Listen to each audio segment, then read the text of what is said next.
Hey, welcome back, guys, my fellow coin people. Welcome back to another edition of the Pocket Change Market Report, this time for January 19th, 2022. We are 2/3 of the way through the month, and we're going to take a look and see how this market is shaping on eBay for all of your more relevant errors and varieties. Was there any one coin or any one error or variety that kind of took center stage this week? Well, I don't know if I will go as to say yeah, but there are a number of coins that we've never looked at on the PCMR. I always love these new little nuggets that come out on eBay that people have found. It's really exciting, but we do have a few of them to talk about today. We're going to highlight one specific date of U.S. coinage in this particular video that you guys maybe should take a second glance at before we get too deep into other dates. 2022s officially have hit the ground running a lot earlier than I anticipated. People are finding 2022 Lincoln cents, nickels, dimes, and even the brand new Maya Angelou American Women Quarter have all hit the ground. Now, I will say this, first and foremost, a lot of what is out there currently are Denver minted coins. There are Philadelphia quarters that are out there in circulation right now for 2022. So I just want to let you guys know these are out there. Now, of course, no one has really hit a big bank box of these to sell and flip on eBay, but the moment that that does happen, I will let you guys know. So where are people finding these? Well, it's real simple. People are looking for errors and varieties in not only going through pocket change volume amounts, but also coin roll hunting, the mere just activity of going to the bank, buying up some of those rolls of coins at face value. It's almost like house money. You know, you're playing the game for free in the hopes of finding something neat to either add to your collection or sell on the secondary market and making a substantial premium. In addition, cherry picking your local coin shop or show is also going to be one of those other avenues that you could dip your toe into to find some of these coins. Normally, there's going to be a dealer that really doesn't care about some of the minor stuff, but that's okay. Their trash is your treasure. Go ahead and take advantage of it. Add something really neat to your collection for a lot cheaper price, or, you know, find something you can flip and, 3x, 4x, 10x your money. It's all good stuff. All right, let's go ahead and jump in. Of course, as you guys know, all images are raw. They are the seller's own. So some of them might appear a little bit out of focus. Some of them might really be out of this world. I'm going to let you know, kind of give you some photographic tips as we go. Let's go ahead and jump into the first coin. We got a 2015 Lincoln Shield Cent. This is a very deep date for doubled dies. This is another good one right here. This is 1DO001. When we look up close to these particular images, you're going to notice a lot of the doubling in not only the date, but Liberty. You can just tell the stretching. They call that Class 9. Doubling, just a byproduct of this single squeeze press era. This is about as radical as it gets on most cases. But on this particular date of double die, you also have a little bit of doubling in the motto, "In God We Trust." You can see that extra kind of like stretching, just adds more to the devices with these double dies. But yeah, look at Liberty. I mean, that thing is pretty crazy. A very, very strong double die. This one sold for $35, which is a really stout amount of cash for this coin. I would encourage you guys, for while the opportunity is there to find some mint state condition coins of this variety, that's where you're going to see a lot of the profit potential. And here's another good one as well. I've covered this one on numerous occasions here in the last 3 to 6 months, but this is a 2017 P Lincoln Shield Cent with some pretty amazing die clashing, as you can see there. You can see the shield clashed onto that obverse die at one point, so it transfers into a really nice mirrored image of what is on the reverse. On the obverse, you could see E Pluribus Unum. That even goes into Lincoln's jacket. But this thing is just strong. And most examples sell really well. I mean, this is a true error event right here. Sold for $15 through 2 bids. This was an early morning auction. So again, I highly encourage you guys, if you're going to kind of try out, test drive eBay, that you set up your listing so that way they stop, or they end at a suitable time. Sometime in the afternoon or evening is preferable. Here's our first lot of coins. We have 4 Lincoln Memorial cents. Again, I always tell folks, look out for these lots. Sometimes they'll be available for bulk price. And, it might be a good chance to pick some up, not only to add to your collection, but sell the rest and, kind of either double your money or make back everything that you just paid for this lot while cherry picking the best. Now, this is not a fancy lot. A lot of the off-center struck coins you see here have no visible date. And knowing this particular collecting group, that's what they want to see. The collectability goes through the roof if there's a full date and mint mark. None of these have it. In addition, you have a few examples that have considerable carbon spotting, some fingerprints on there. So it's not the sexiest group out there, but for $22.75, there might be a little bit of opportunity here. Wow, this one threw me by surprise. I was to say threw me for a loop, but I use a loop all the time to look at these things. If you need a jeweler's loop or magnifier, I got them down below in my description box. Of course, it's the biggest, most instrumental tool in your tool chest for hunting for some of these varieties and errors. How about these buffalo nickels? Sorry, that was my dog. These buffalo nickels right here exhibit some pretty gnarly lamination peels. They're all retained on there. There's nothing I would say is a delam yet. But this 1936 on the left has a pretty sizable lamination, just a stress point right there. That looks like a crack. And then on the other coin, you can see it on the reverse. Good old Black Diamond has a little bit of lamination still on there. Again, both retained. Not the most beautiful of examples, and these are quite common for this series, as annealing was a pretty big issue. That's just the amount of heat that these coins, or not the coins, but the planchets had gone through before the strikes. In that process, it's just, way out of whack. But as you can see, the coin on the left has a lot of rim dings. So, it's not a beautiful coin. It's not going to straight grade, but you do have a couple really nice laminations that sold for $31 with 20 bids. So there was a number of folks really interested in these. I think the lamination aspect of them are more on the, major side, if that's a thing. But in any event, pretty nice sale right here. And here's another one here, 1924S. Not a lamination, but a strike through. So there was something definitely on that die that was hard enough to make this kind of a crater impression onto the coin at the strike. 24S, not a really common date, but it doesn't matter what date this event shows up on. It could be a 1955, for all I know. Still going to be desirable. This one ended up selling for $27.27 with 19 bids. Our second lot for this PCMR is going to be a lot of 5 Lincoln Memorial off-center strikes.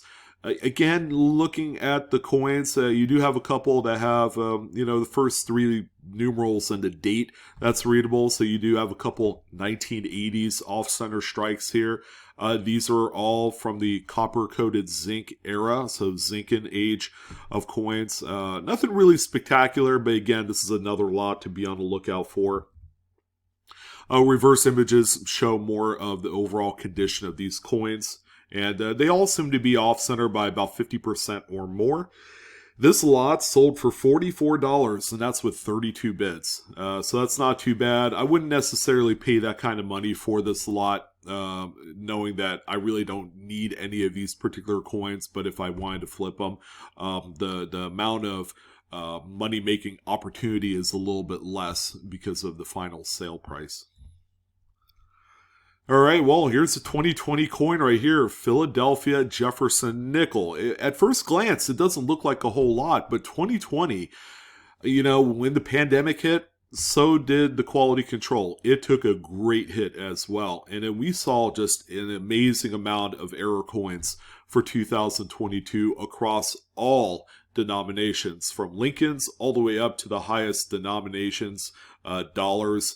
Suffered a great deal also in the quality control department. So with that being said, a lot more errors did come out this year, bar none. I would say 2021 was a close second.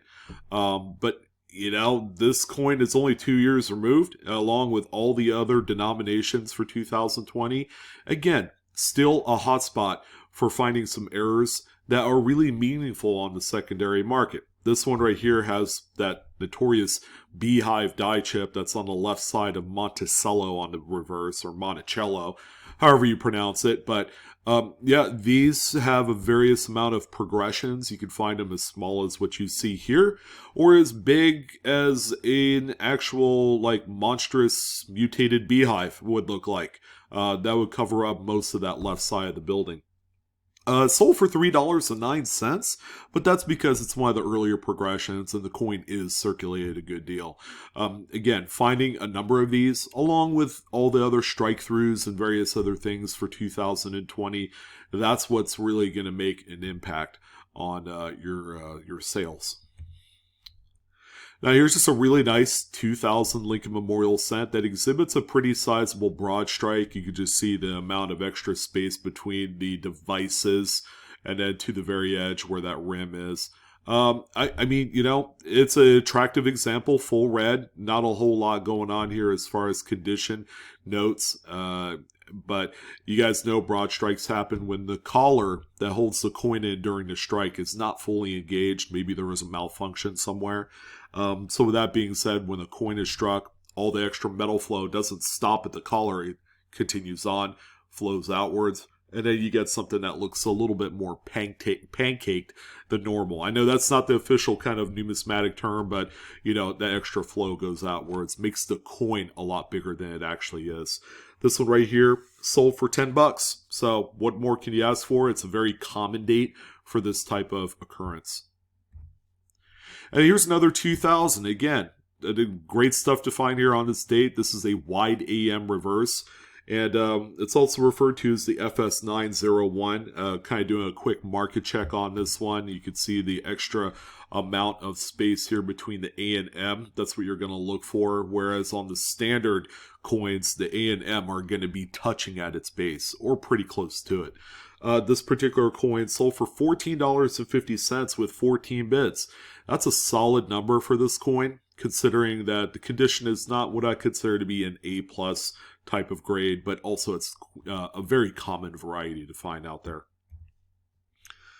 Our first statehood quarter error comes in the way of a 1999D. This is, Denver. First in a long line of non-Denver statehood quarters that I've covered here in the last few months. This one's off-center by a little bit. I would say between 5 and 10%. Of course, it's the Charter Oak, Connecticut. One of my favorite designs, and I think a lot of people would share in that sentiment with me. For this design, but in any event, this one sold for $27.50, guys.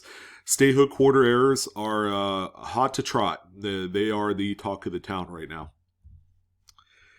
Here's a 1945 Lincoln wheat cent with a detached lamination peel. It looks like it's a very recent lamination detachment.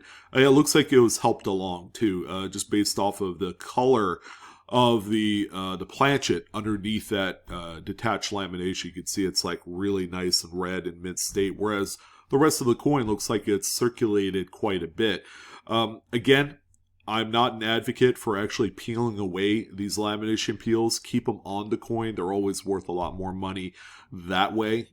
This one right here, nonetheless, pretty full, sizable detachment. It goes rim to rim and into the date and into a lot of the most important devices on the coin. This one ended up selling for not as much as you think. $14.50 with 14 bids. Again, which is right in the ballpark for something like this. And then this one right here is quite interesting, but please note the condition of the coin. It does have a little bit of damage. You can see some of the exposed zinc core on this coin. 1988 Lincoln Memorial Cent with some pretty serious die deterioration. As a matter of fact, you have this raised ridge ring that goes all the way around the perimeter of the coin, which again, it's not a variety or an error, but it is more in a sense of damage. It's a form of die deterioration on the coin. As those dies wear down, you get a lot of funky stuff like this happening on there. This one sold for $17.86 with 8 bids. Again, I don't recommend ever paying that kind of money for something like this or machine doubling unless you needed like an extreme example for your collection. Still, I think 17, 18 bucks is just a tremendous reach for this coin, but there were a number of people interested in it. I'm just not condoning it. Here's a 1940 Mercury dime. Pretty cool to see one of these untouched and unslabbed. I'm not going to say untouched, but untouched in terms by graders. It's a really nice, you could make the argument it's either an off-center strike or an uncentered broad strike. I think they would probably fit the description rather well for each one of those error types.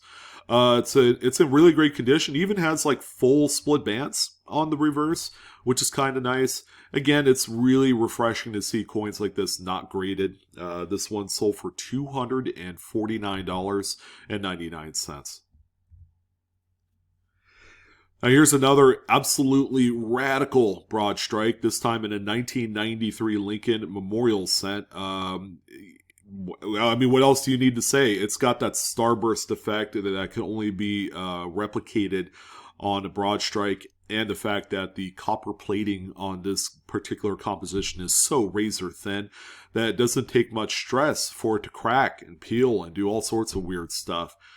This one right here, I think, wins it more on eye appeal than anything else.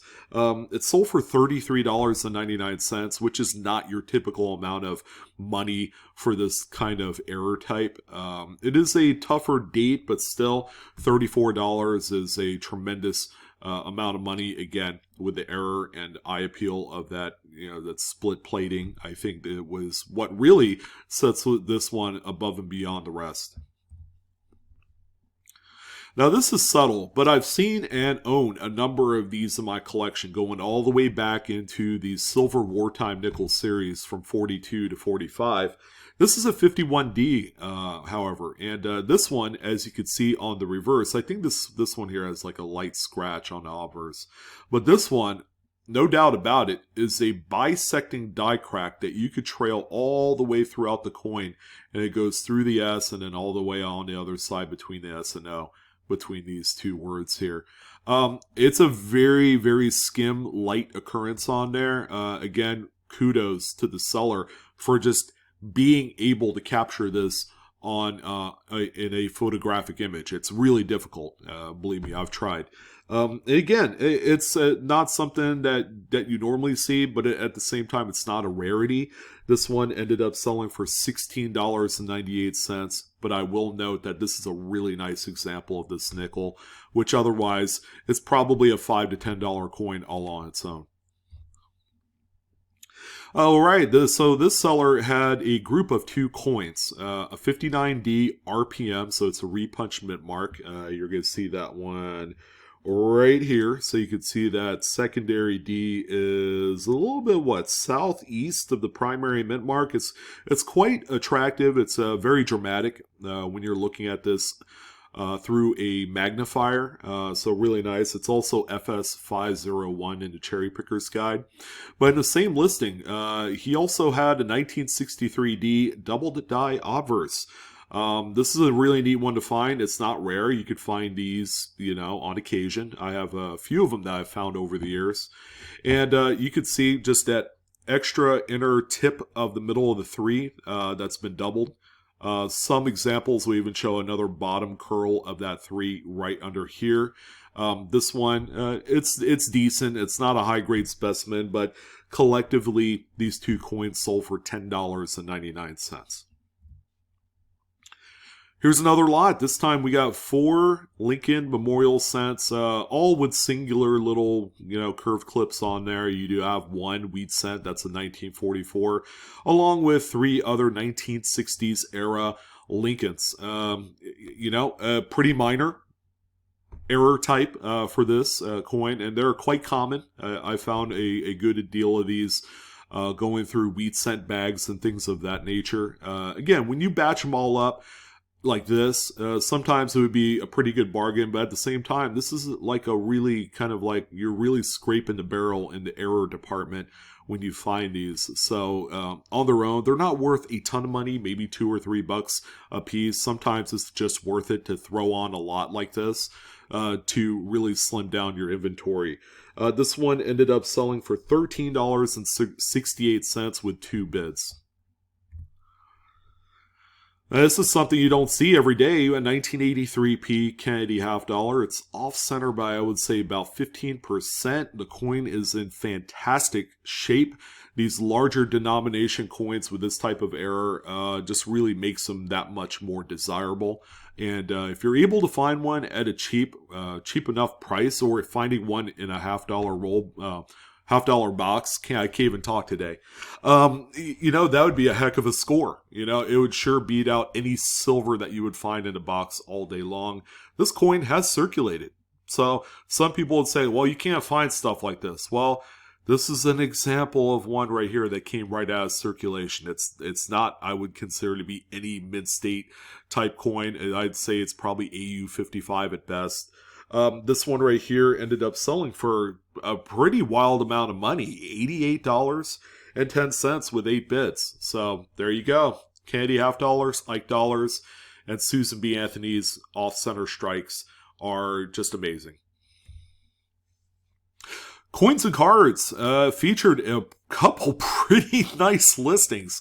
How about an 1864 L on ribbon Indian head cent? This is a beauty. I would say this is a solid XF, maybe 40, 45. You got loads of detail. You got full Liberty on the headband there. But these are well known for its variety of repunched dates. This one right here, you can see the repunched date in the 1 and 8 most specifically. But in this particular image, you could see the L on ribbon. Really nice when the coin is in high enough condition. You could, spot that one a mile away. This one right here ended up selling for $222.50 with 37 bids, but not to be outdone from Coins and Cards. How about 72 double die obverse FS101? This is, of course, one of the biggest chase coins to find in Lincoln cents to date. And this one is real nice. I would say it's a really nice mid-state brown. This one surprised me as well because it sold for a lot of money. For $655, 41 bids. You could get like a comparable like red brown, mid-state 64 or 65 for around that same kind of money. So this is just a really clean example of this major variety. Again, look at the motto, look at Liberty, and then also look at the date, and you'll see exactly why this thing is just wild. This is a must-own. If you don't have one of these in your collection, aside from cherry-picking one, I would definitely pursue one before they get too expensive. Now, this coin doesn't look like much. It looks like a melted blob of Lincoln. And this one actually is a coin that was struck through a late-stage cap die.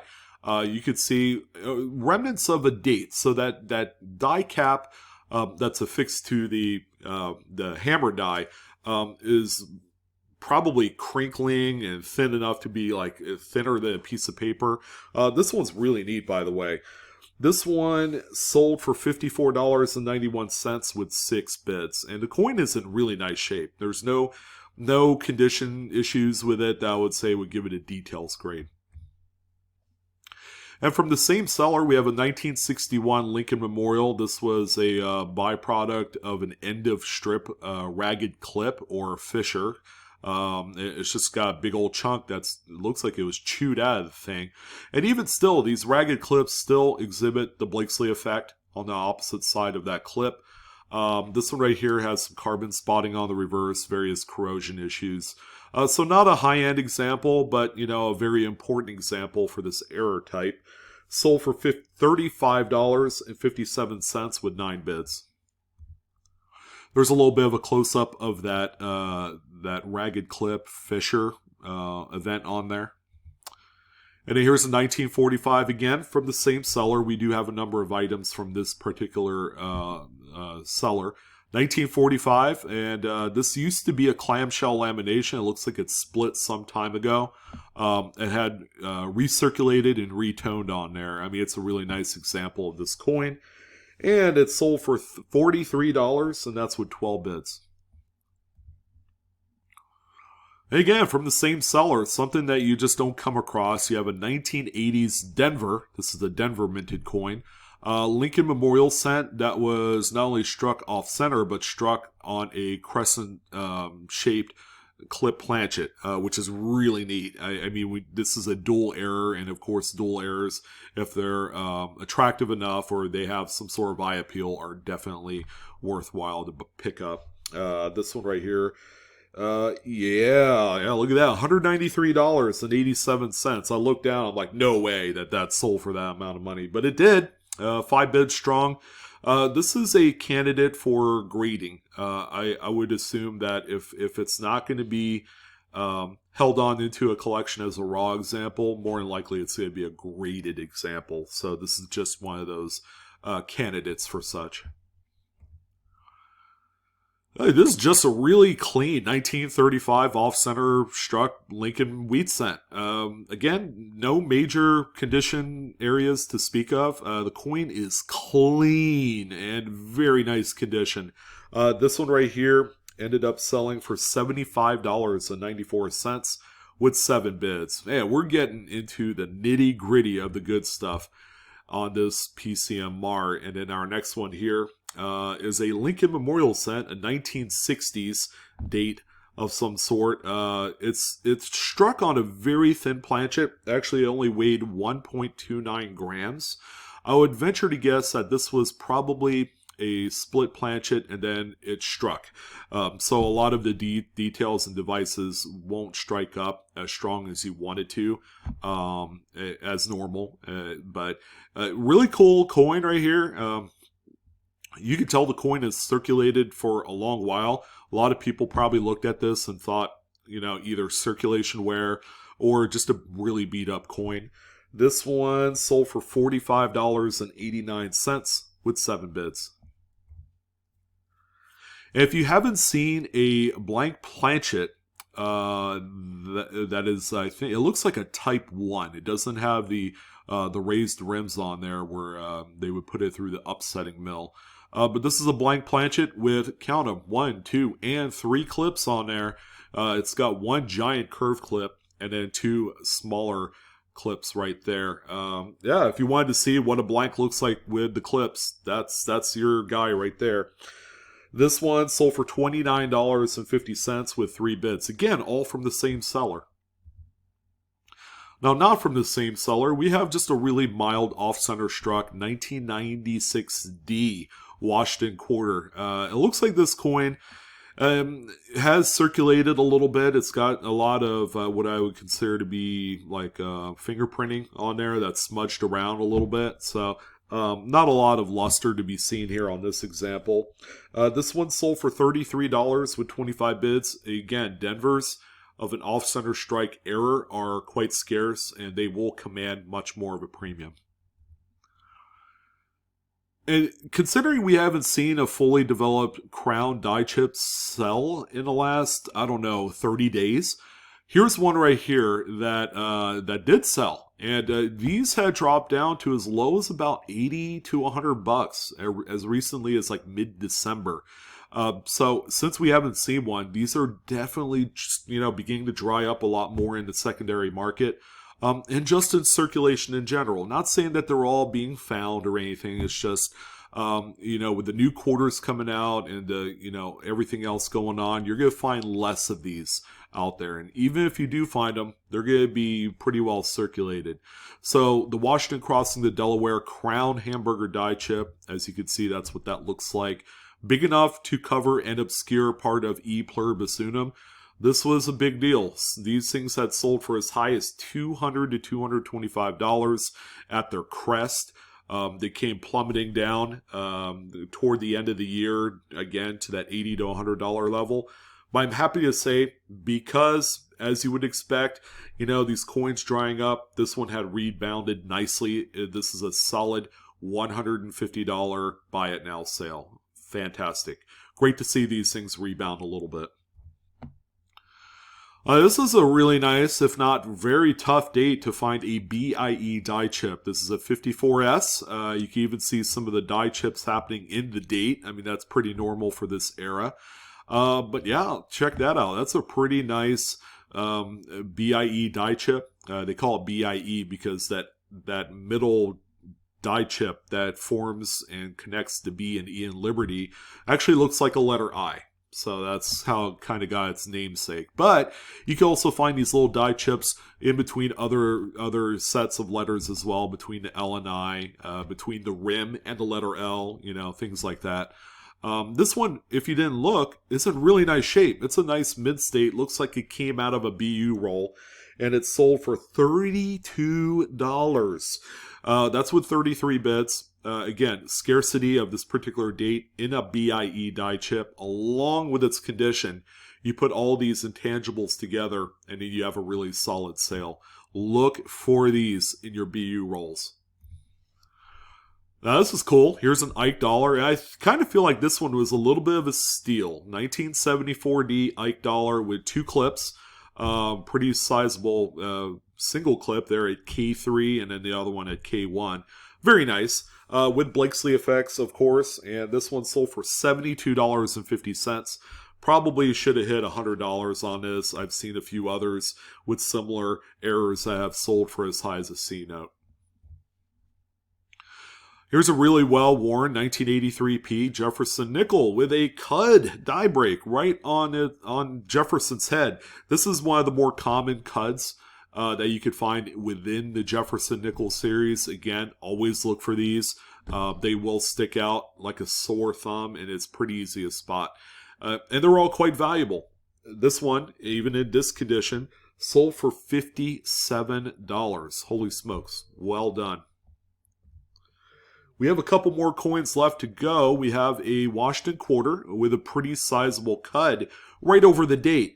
This is one of the more common ones, but finding one would be an absolute just blessing in disguise.